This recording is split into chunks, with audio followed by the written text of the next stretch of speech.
El libro de Esther, capítulo 1. Estos hechos sucedieron en los días del rey Jerjes, quien reinó sobre 127 provincias, desde la India hasta Etiopía. En esa época, Jerjes gobernaba su imperio desde el trono real, ubicado en la fortaleza de Susa. En el tercer año de su reinado, hizo un banquete para todos sus nobles y funcionarios. Invitó a todos los oficiales del ejército de Persia y Media, y también a los príncipes y nobles de las provincias. La celebración duró 180 días, y fue una gran exhibición de la opulenta riqueza de su imperio y de la pompa y el esplendor de su majestad. Cuando todo terminó, el rey ofreció un banquete para todo el pueblo, que se encontraba en la fortaleza de Susa, desde el más importante hasta el más insignificante. El banquete duró 7 días y se realizó en el patio del jardín del palacio. El patio estaba elegantemente decorado con cortinas de algodón blanco y colgantes azules, sostenidos con cuerdas de lino y cintas de color púrpura que pasaban por anillos de plata incrustados en columnas de mármol. Había divanes de oro y de plata sobre un piso de mosaicos de cuarzo, mármol, nácar y otras piedras costosas. Las bebidas se servían en copas de oro de distintos diseños, y había vino real en abundancia, lo cual reflejaba la generosidad del rey. Por decreto del rey, no había límite de consumo, porque el rey había dado instrucciones a todos los empleados del palacio de que sirvieran a cada hombre cuanto quisieran. Al mismo tiempo, la reina Vasti hizo un banquete para las mujeres en el palacio real del rey Jerjes.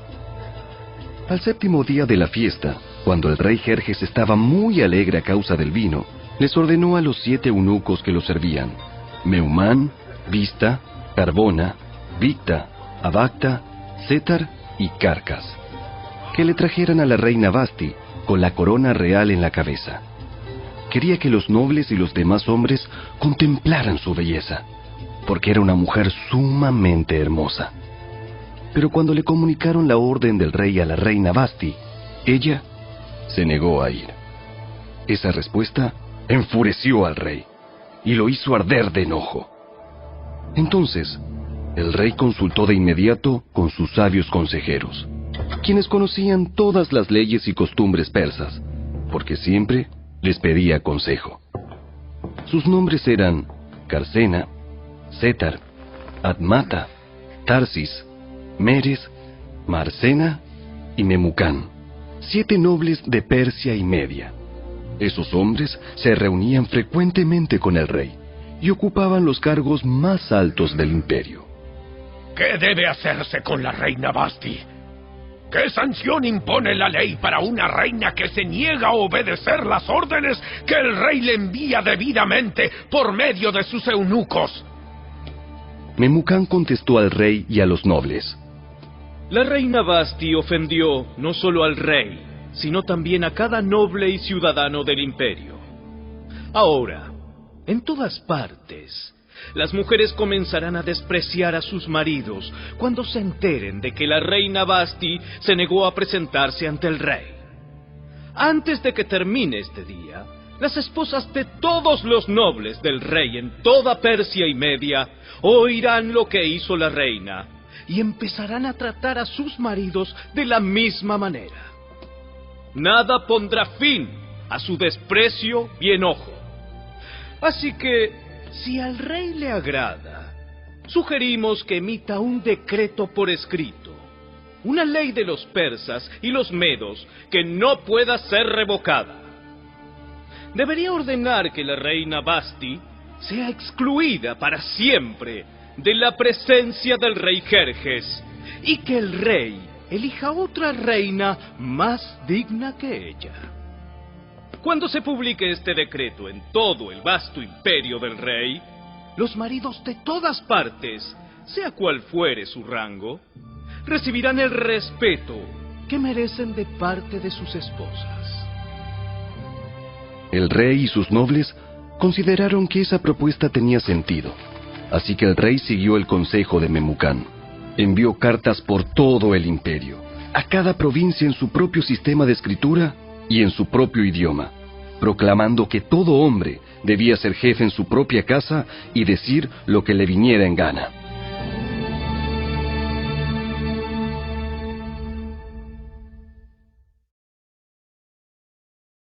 Capítulo 2. Una vez que se le pasó el enojo, Jerjes comenzó a pensar en Vasti y en lo que ella había hecho, y también en el decreto que él había firmado. Así que sus asistentes personales sugirieron lo siguiente: busquemos en todo el imperio jóvenes hermosas y vírgenes para el rey.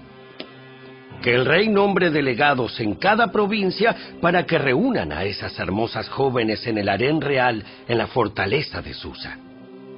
Hegai, el eunuco del rey a cargo del harén, se ocupará de que todas ellas reciban tratamientos de belleza. Después, la joven que más agrade al rey será reina en lugar de Vasti. Al rey le pareció muy bueno ese consejo, así que decidió ponerlo en práctica. Por esos días, en la fortaleza de Susa, había un judío llamado Mardoqueo, hijo de Jair. Pertenecía a la tribu de Benjamín y era descendiente de Cis y Simei. Su familia había estado entre los que, junto con Joaquín, rey de Judá, fueron desterrados de Jerusalén y llevados a Babilonia por el rey Nabucodonosor. Mardoqueo tenía una prima joven muy hermosa y atractiva, que se llamaba Hadasa, a la cual también le decían Ester.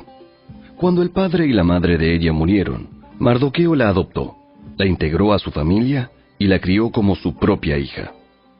Como resultado del decreto del rey, Ester, junto con muchas otras jóvenes, fue llevada al harén del rey en la fortaleza de Susa y entregada al cuidado de Hegai.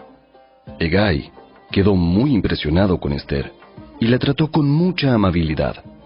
Enseguida ordenó que le prepararan una dieta especial y se le hicieran tratamientos de belleza. También le asignó 7 doncellas escogidas especialmente del palacio del rey, y la trasladó junto con ellas al mejor lugar del harén. Ester no le había revelado a nadie su nacionalidad ni su trasfondo familiar porque Mardoqueo le había ordenado que no lo hiciera.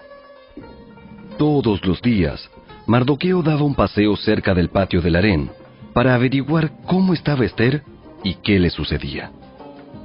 Antes de ser llevada a la cama del rey, a cada joven se le hacían obligatoriamente tratamientos de belleza durante 12 meses. Los primeros 6 con aceite de mirra y los siguientes con perfumes y ungüentos especiales. Cuando llegaba el momento para presentarse en el palacio del rey, se le permitía elegir la ropa y las joyas que quisiera llevarse del harén. Esa noche la llevaban a las habitaciones privadas del rey, y a la mañana siguiente la pasaban a un segundo harén, donde vivían las esposas del rey. Allí quedaba al cuidado de Sasgás, el eunuco del rey que se ocupaba de las concubinas. Jamás volvía a la presencia del rey a menos que a él le hubiera agradado de manera especial y la mandara a llamar por su nombre. Ester era hija de Abihail, tío de Mardoqueo. Mardoqueo había adoptado como hija a su prima menor, Ester. Cuando a Ester le llegó el turno de ser llevada ante el rey, ella siguió el consejo de Hegai, el eunuco encargado del harén. No pidió nada aparte de lo que él le sugirió, y todos los que la veían, la admiraban. Llevaron a Ester ante el rey Jerjes, en el palacio real, a comienzos del invierno del 7º año de su reinado. Y el rey amó a Ester más que a todas las demás jóvenes. Estaba tan encantado con ella que le puso la corona real sobre la cabeza y la declaró reina en lugar de Vasti. Para celebrar la ocasión, ofreció un gran banquete en honor de Ester a todos sus nobles y funcionarios. Decretó día de fiesta para las provincias y entregó generosos regalos a todos. Aún después de que todas las jóvenes fueron trasladadas al segundo harén y Mardoqueo fue designado oficial del palacio, Ester siguió manteniendo en secreto su trasfondo familiar y su nacionalidad. Todavía seguía los consejos de Mardoqueo, tal como cuando vivía en su casa. Cierto día, mientras Mardoqueo estaba de guardia en la puerta del rey, dos de los eunucos del rey, Bigtana y Teres, guardias que custodiaban la entrada a las habitaciones privadas del rey, se enojaron con el rey Jerjes y conspiraron para asesinarlo. Pero Mardoqueo se enteró del complot y le pasó la información a la reina Ester.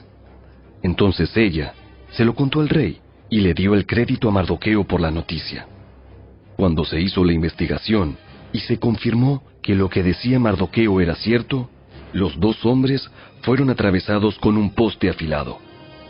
Todo el suceso quedó registrado en el libro de la historia del reinado del rey Jerjes.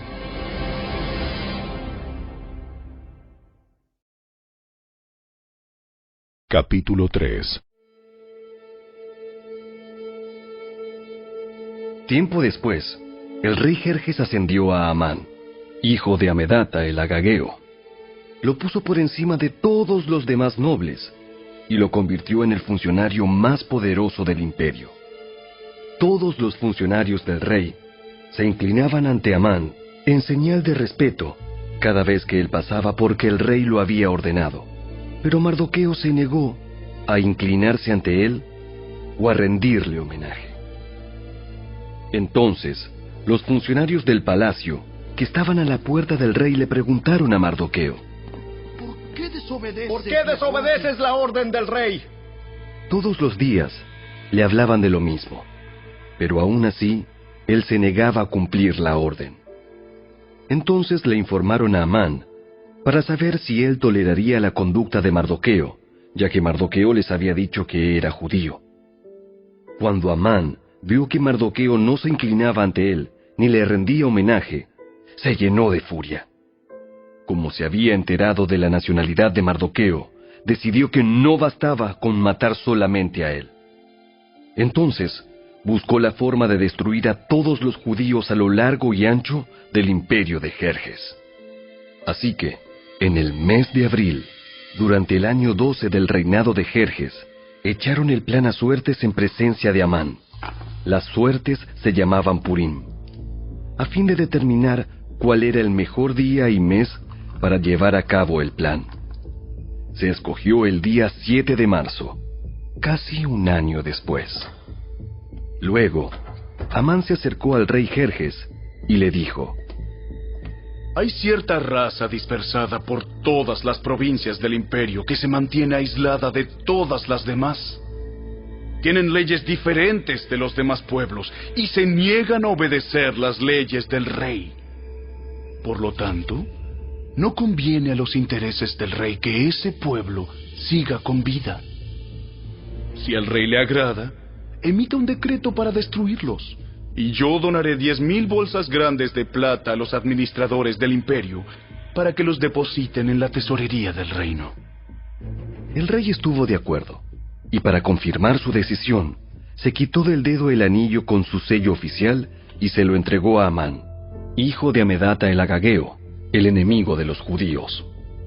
El rey dijo: Tanto el dinero como el pueblo son tuyos, para que hagas con ellos lo que mejor te parezca. Así que, el 17 de abril, citaron a los secretarios del rey y se escribió un decreto tal como lo dictó Amán.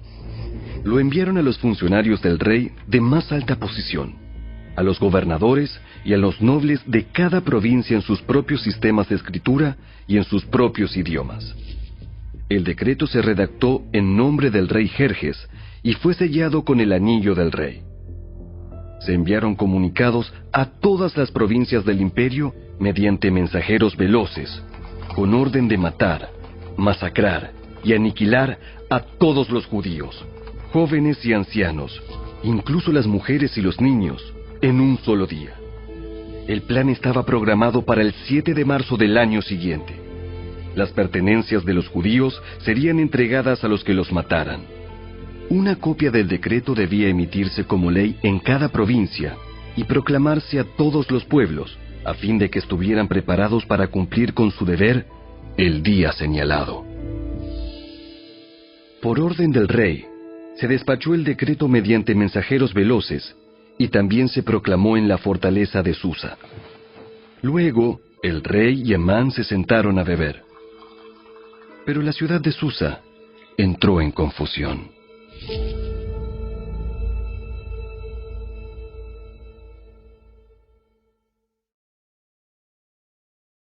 Capítulo 4. Cuando Mardoqueo se enteró de todo lo que había ocurrido, se rasgó su ropa, se vistió de tela áspera, se arrojó ceniza y salió por la ciudad llorando a gritos con un amargo lamento. Llegó hasta la puerta del palacio, porque no se permitía que nadie entrara por la puerta del palacio vestido de luto. A medida que la noticia del decreto real llegaba a todas las provincias, había más duelo entre los judíos. Ayunaban, lloraban y se lamentaban, y muchos se vestían con tela áspera y se acostaban sobre ceniza. Cuando las doncellas y los eunucos de la reina Ester se le acercaron y le contaron lo de Mardoqueo, ella se angustió profundamente. Le envió ropa para reemplazar la tela áspera, pero él la rechazó. Luego, Ester llamó a Atac, uno de los eunucos del rey que había sido designado como su asistente. Le ordenó que fuera a ver a Mardoqueo y averiguara qué era lo que le preocupaba y por qué estaba de luto. Entonces Atac salió a buscar a Mardoqueo a la plaza, frente a la puerta del palacio. Mardoqueo lo puso al tanto de todo lo que había pasado. Hasta le dijo el monto exacto de dinero que Amán había prometido depositar en la tesorería del reino para la destrucción de los judíos.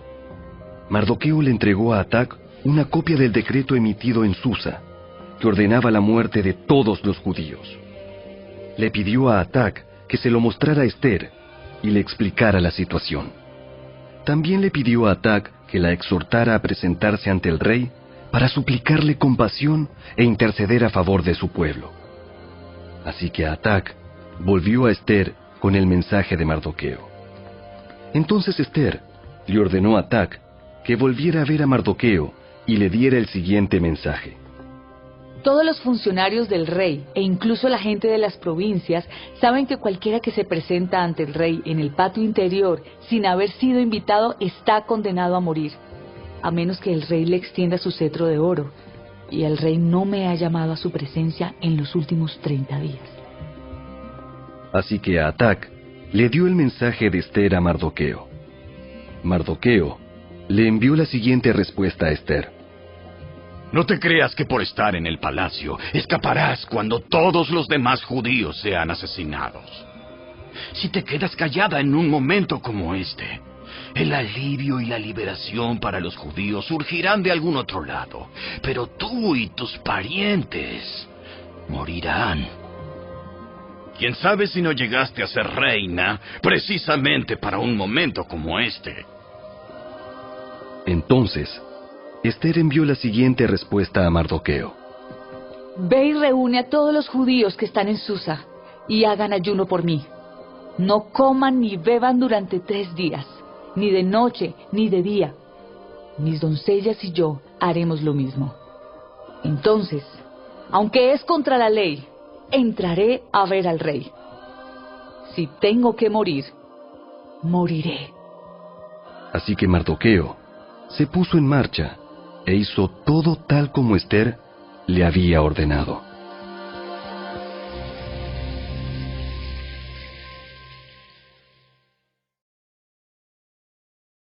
Capítulo 5. Al tercer día del ayuno, Ester se puso las vestiduras reales y entró en el patio del interior del palacio, que daba justo enfrente a la sala del rey. El rey estaba sentado en su trono real, mirando hacia la entrada. Cuando vio a la reina Ester de pie en el patio interior, ella logró el favor del rey y él le extendió el cetro de oro. Entonces Ester se acercó y tocó la punta del cetro. Entonces el rey le preguntó: ¿Qué deseas, reina Ester? ¿Cuál es tu petición? Te la daré aun si fuera la mitad del reino. Y Ester contestó: Si al rey le agrada, venga el rey con Amán hoy al banquete que preparé para el rey. El rey se dirigió a sus asistentes y dijo: Díganle a Amán que venga deprisa a un banquete, como lo ha solicitado Esther. Así que el rey y Amán fueron al banquete preparado por Esther. Mientras bebían vino, el rey le dijo a Esther: Ahora dime lo que realmente quieres. ¿Cuál es tu petición? Te la daré aun si fuera la mitad del reino. Esther contestó: Mi petición y mi más profundo deseo es que, si he logrado el favor del rey, y si al rey le agrada conceder mi petición y hacer lo que le pido, le ruego que venga mañana con Amán al banquete que prepararé para ustedes. Entonces explicaré de qué se trata todo este asunto. Amán salió muy contento del banquete. Sin embargo, cuando vio a Mardoqueo sentado a la puerta del palacio, y que no se puso de pie ni tembló de miedo ante su presencia, se enfureció mucho. No obstante, se contuvo y se fue a su casa. Luego, Amán reunió a sus amigos y a Zeres, su esposa, y se jactó ante ellos de su gran riqueza y de sus muchos hijos. Hizo alarde de los honores que el rey le había dado, y de la forma en que lo había ascendido por encima de todos los otros nobles y funcionarios. Amán también añadió: Y eso no es todo. La reina Esther nos invitó exclusivamente al rey y a mí a un banquete que preparó para nosotros. Y me invitó a cenar mañana nuevamente con ella y con el rey. Sin embargo, todo eso no vale nada mientras vea al judío Mardoqueo sentado allí, a la puerta del palacio. Entonces Zeres, la esposa de Amán, y todos sus amigos sugirieron: Levanta un poste afilado. Levanta un poste afilado que mida 23 metros de altura. Y mañana por la mañana, pídele al rey que atraviese a Mardoqueo en el poste. Después de eso podrás seguir alegremente tu camino al banquete con el rey. A Amán le gustó la idea y ordenó que colocaran el poste.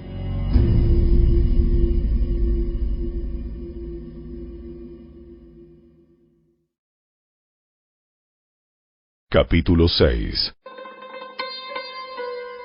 Esa noche, el rey no podía dormir. Entonces ordenó a un asistente que le trajera el libro de la historia de su reino para que se lo leyeran. En los registros, descubrió el relato de cuando Mardoqueo informó del complot que Bigtana y Teres, dos de los eunucos que cuidaban la puerta de las habitaciones privadas del rey, habían tramado para asesinar al rey Jerjes. ¿Qué recompensa o reconocimiento le dimos a Mardoqueo por este acto? Sus asistentes contestaron: Nunca se ha hecho nada. ¿Quién está en el patio exterior? Resulta que Amán acababa de llegar al patio exterior del palacio para pedirle al rey que atravesara a Mardoqueo en el poste que había preparado. Entonces, los asistentes contestaron al rey: Es Amán el que está en el patio. Háganlo pasar. Entonces, Amán entró, y el rey dijo: ¿Qué debo hacer para honrar a un hombre que verdaderamente me agrada? Amán pensó para sí: ¿A quién querría honrar el rey más que a mí? Así que contestó: Si el rey desea honrar a alguien, debería sacar uno de los mantos reales que haya usado el rey, y también un caballo que el propio rey haya montado. Uno que tenga un emblema real en la frente. Que el manto y el caballo sean entregados a uno de los funcionarios más nobles del rey, y que esta persona se asegure de que vistan con el manto real al hombre a quien el rey quiere honrar, y lo paseen por la plaza de la ciudad en el caballo del rey. Durante el paseo, que el funcionario anuncie a viva voz: Esto es lo que el rey hace a quien él quiere honrar. ¡Perfecto! ¡Rápido! Lleva mi manto y mi caballo y haz todo lo que has dicho con Mardoqueo, el judío que se sienta a la puerta del palacio. No pierdas ni un detalle de lo que has sugerido. Entonces Amán tomó el manto y se lo puso a Mardoqueo. Lo hizo montar el caballo del rey y lo paseó por la plaza de la ciudad, gritando: Esto es lo que el rey hace a quien él quiere honrar. Después, Mardoqueo regresó a la puerta del palacio, mientras que Amán se apresuró a volver a su casa desalentado y totalmente humillado.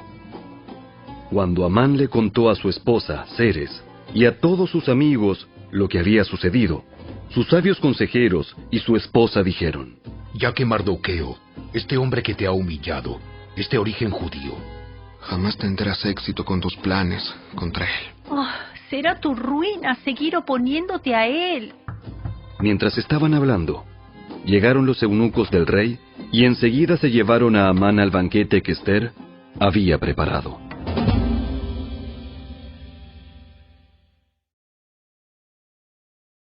Capítulo 7. Entonces el rey y Amán fueron al banquete de la reina Ester.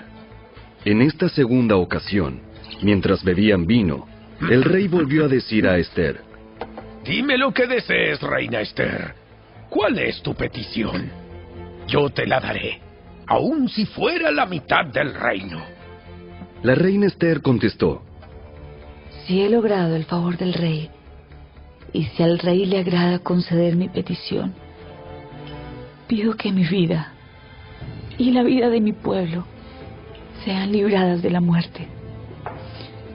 Pues mi pueblo y yo hemos sido vendidos para ser muertos, masacrados y aniquilados. Si solo nos hubieran vendido como esclavos, yo me quedaría callada, porque sería un asunto por el cual no merecería molestar al rey. ¿Quién sería capaz de hacer semejante cosa? ¿Quién podría ser tan descarado para tocarte a ti? Ester contestó: Este malvado Amán es nuestro adversario y nuestro enemigo. Amán se puso pálido de miedo delante del rey y de la reina. Entonces el rey, enfurecido, se levantó de un salto y salió al jardín del palacio. Amán, en cambio, se quedó con la reina Ester para implorar por su vida, porque sabía que el rey pensaba matarlo. En su desesperación, se dejó caer sobre el diván donde estaba reclinada la reina Ester, justo cuando el rey volvía del jardín del palacio. El rey exclamó: ¡Hasta se atreve a atacar a la reina aquí mismo, en el palacio, ante mis propios ojos! Entonces, en cuanto el rey habló, sus asistentes le cubrieron la cara a Amán en señal de condena. Luego, Arbona, uno de los eunucos del rey, dijo: Amán ha levantado un poste afilado de 23 metros de altura en el patio de su casa. Tenía pensado utilizarlo para atravesar a Mardoqueo, el hombre que salvó al rey de ser asesinado. ¡Que atraviesen a Amán en ese poste! Entonces, atravesaron a Amán con el poste que había levantado para Mardoqueo, y la furia del rey se calmó.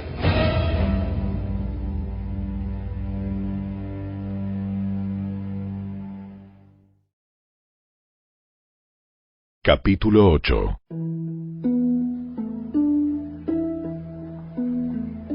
Ese mismo día, el rey Jerjes entregó a la reina Ester las propiedades de Amán, el enemigo de los judíos. Luego, llevaron a Mardoqueo ante el rey, porque Ester le había contado al rey el parentesco que había entre ellos. El rey se quitó el anillo con su sello oficial, el cual había recuperado de Amán, y se lo dio a Mardoqueo. Y Ester nombró a Mardoqueo como encargado de las propiedades de Amán.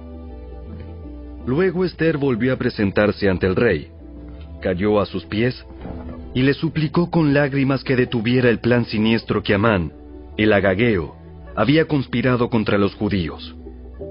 Nuevamente el rey extendió su cetro de oro hacia Ester, de modo que ella se levantó y permaneció de pie delante de él.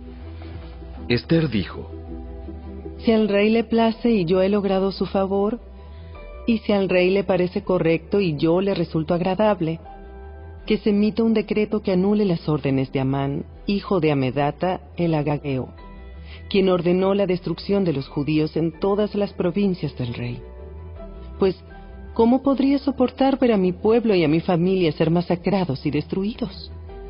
Entonces el rey Jerjes dijo a la reina Ester y a Mardoqueo, el judío: Le he dado a Esther las propiedades de Amán, a quien atravesaron en un poste porque trató de destruir a los judíos.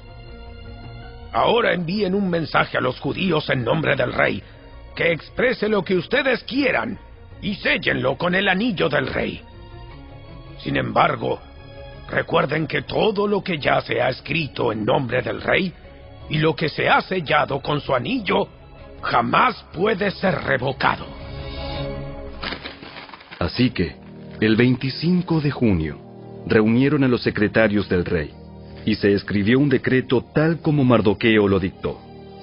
Lo enviaron a los judíos y a los funcionarios de más alta posición, a los gobernadores y a los nobles de las 127 provincias, que se extendían desde la India hasta Etiopía.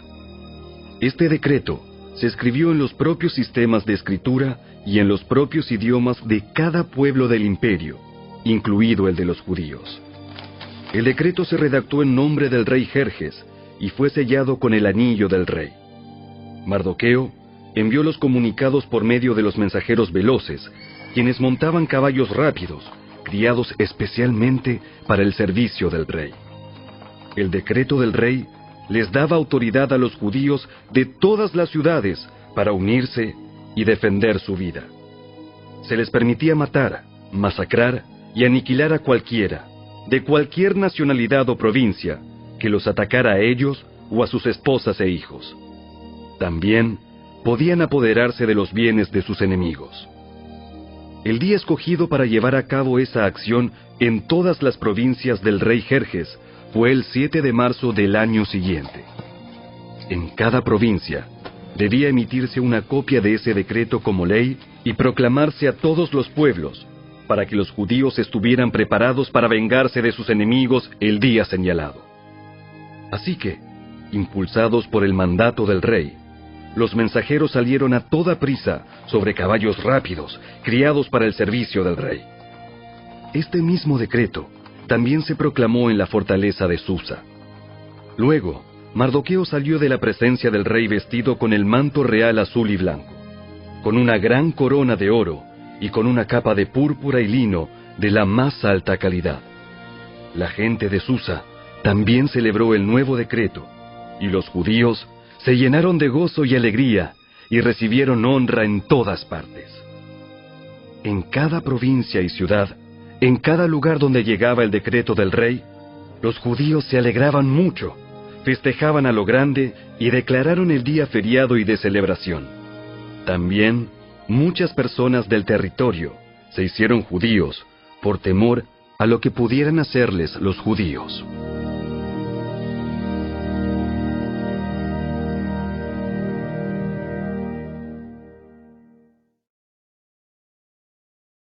Capítulo 9.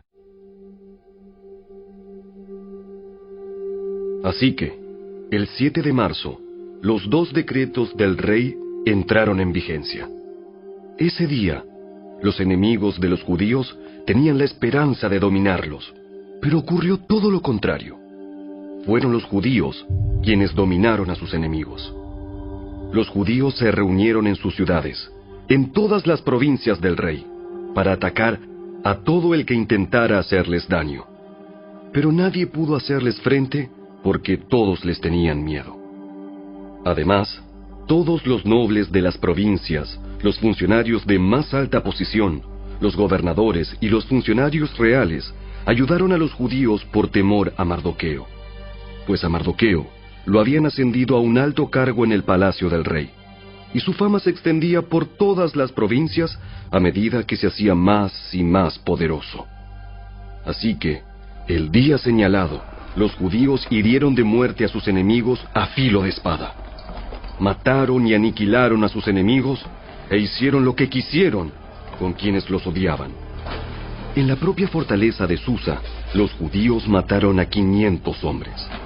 También mataron a Parsandata, a Dalfón, a Aspata, a Porata, a Adalía, a Aridata, a Parmasta, a Arisai, a Aridai y a Baisata, los 10 hijos de Amán, hijo de Amedata, el enemigo de los judíos, pero no se quedaron con ninguna de sus pertenencias.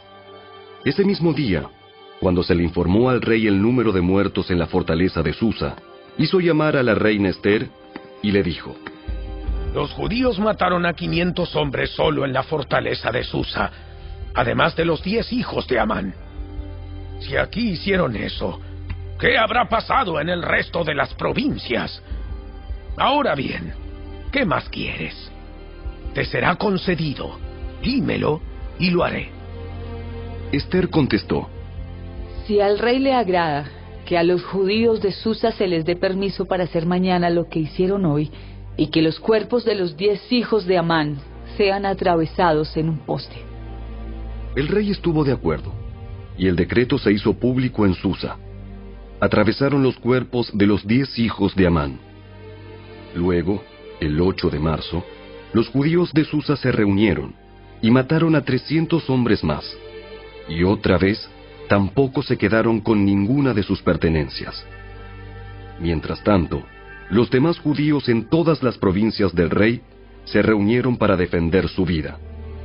Quedaron aliviados de todos sus enemigos, al matar a 75,000 de los que los odiaban, pero no se quedaron con ninguna de sus pertenencias. Eso ocurrió en todas las provincias el 7 de marzo, y el día 8 descansaron para celebrar su victoria con un día de fiesta y alegría. Los judíos de Susa mataron a sus enemigos el día 7 de marzo, continuaron el 8, y luego el día 9 descansaron, y lo designaron su día de fiesta y alegría. De manera que, hasta el día de hoy, los judíos del campo que viven en aldeas remotas celebran un día feriado anualmente en el día señalado a fines del invierno, en el cual se alegran y se mandan regalos de comida unos a otros. Mardoqueo registró esos acontecimientos y envió cartas a los judíos que vivían cerca y lejos, en todas las provincias del rey Jerjes, para motivarlos a celebrar cada año un festival durante esos 2 días. Les dijo que debían celebrar esos días con alegría y festejos, obsequiándose porciones de comida unos a otros y haciendo regalos a los pobres. Ese festival conmemoraría el tiempo en que los judíos quedaron aliviados de sus enemigos, cuando su dolor se convirtió en alegría y su duelo en gozo. Así que los judíos aceptaron la propuesta de Mardoqueo y adoptaron esa costumbre anual. Amán, hijo de Amedata el Agageo, el enemigo de los judíos, había conspirado para aplastarlos y destruirlos en la fecha escogida al echar suertes. A las suertes se las llama Purim. Pero cuando Ester se presentó ante el rey, él emitió un decreto que causó que el plan siniestro de Amán se volviera en su contra.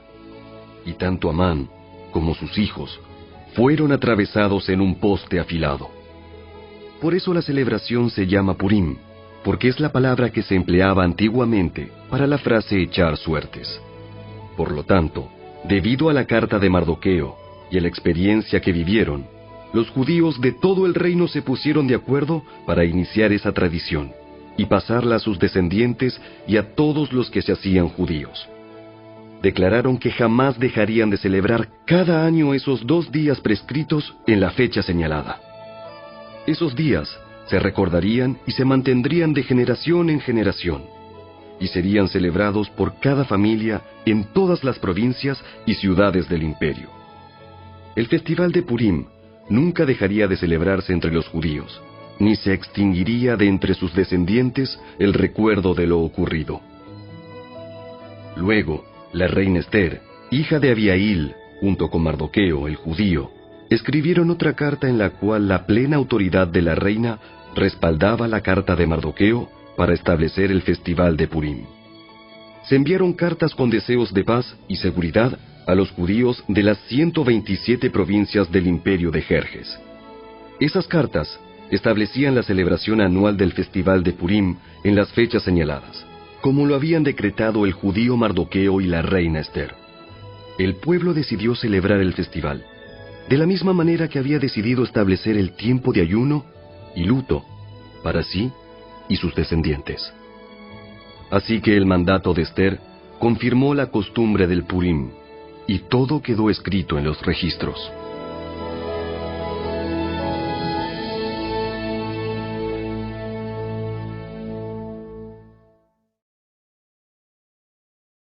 Capítulo 10.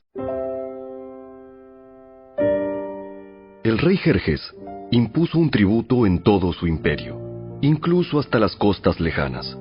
Sus grandes logros y el relato completo de la grandeza de Mardoqueo, a quien el rey había ascendido, están registrados en el libro de la historia de los reyes de Media y Persia. Mardoqueo, el judío, llegó a ser primer ministro, segundo en mando después del propio rey Jerjes. Fue un hombre muy importante entre los judíos, de gran estima ante ellos, porque siguió actuando a favor de su pueblo y defendiendo el bienestar de todos sus descendientes.